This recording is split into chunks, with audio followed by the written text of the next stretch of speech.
Shri Harikrishna Heights येथे अत्यंत व्याजबी दरात 25 अमेनिटीज आणि प्रशस्त पार्किंग सह 2 आणि 3 BHK रेडी पोझिशन फ्लॅट्स उपलब्ध. बुकिंग साठी संपर्क पार्श्वनाथ प्रोजेक्ट 9090787833. द्वारका सर्कल परिसरातील वाहतूक कोंडीबाबत मंत्री छगन भुजबळ यांनी थेट आंदोलनाचा इशारा दिल्यानंतर खडबडून जागे झालेल्या महापालिकेनं मोठी कारवाई केली.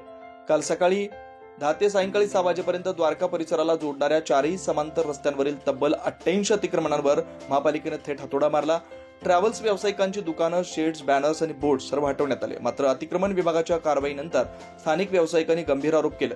नियमात असूनही आमची दुकानं हटवण्यात आली तर काही अतिक्रमणं फोनवरून सुटली असा आरोप करत त्यांनी या कारवाईला भ्रष्टाचारांचं गालबोट लावलंय.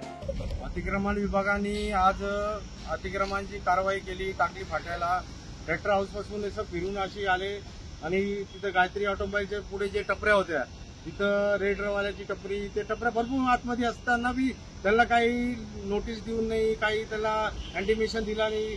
त्यांनी डायरेक्ट सकाळी आले आणि आता म्हणजे 12-1 वाजता आले आणि डायरेक्ट ते टपऱ्या तोडल्या. तिथे रेडरवाल्याची टपरी तोडली.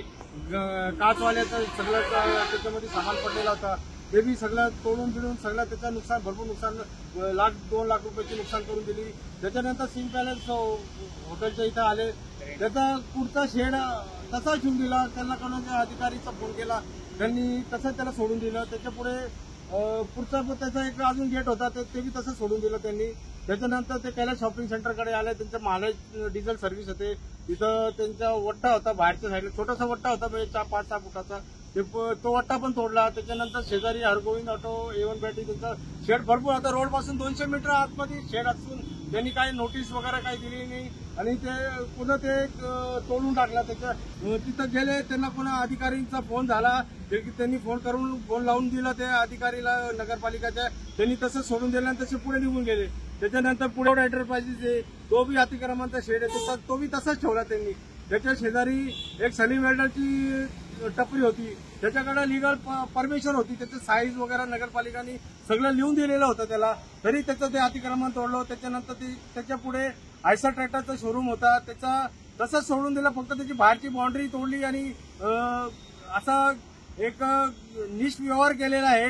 एका संघाचा इन्साफ करता, एका संघातून व्यवहार करता आणि सगळं भ्रष्टाचारचा कारोबार चालू आहे. त्यांनी काहीतरी अधिकाऱ्यांनी पैसे खाल्ले वाटतं की एकाचा अतिक्रमण काढतो आणि ज्यांनी पैसे दिले तर त्याचं अतिक्रमण काढत नाही, असं काहीतरी व्यवहार चाललेला आहे. हे चुकीचा व्यवहार चाललेला आहे नगरपालिकेचा.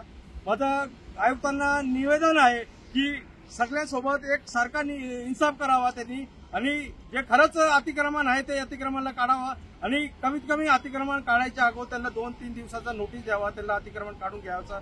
त्यामुळे आता यावर मनपा प्रशासन काय भूमिका घेणार हे बघणं महत्त्वाचं असणार आहे. 9 न्यूज महाराष्ट्रासाठी साहिल बेलसरे, नाशिक.